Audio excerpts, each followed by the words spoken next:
সুখে থাকলে মানুষকে দেখাবেন না, সারাদিন স্যাড জিনিস শেয়ার দেন, মন চাইলে কাঁদতে কাঁদতে টিকটক বানান, মানুষ ভাবুক আপনি একটা লাইফলেস। তাও সুখে থাকলে মানুষকে দেখাবেন না।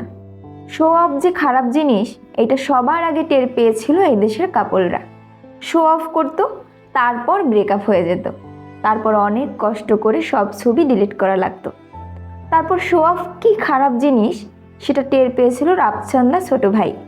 অডি কিনে দিয়েছিল মা বাবাকে, সেখান থেকে খবর বের হইলো তার মা বাবা ঋণ খেলাপি। বেচারা চুপ মেরে গেল 1 মাসের জন্য। শো অফ কি খারাপ সেটার সর্বশেষ উদাহরণ এই ইফাত ছেলেটা।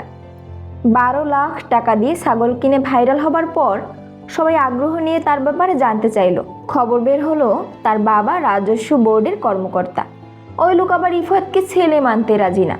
আবার খবর বের হলো সম্ভবত ওই লোক দ্বিতীয় বিয়ে করেছে। মানে যা তা অবস্থা।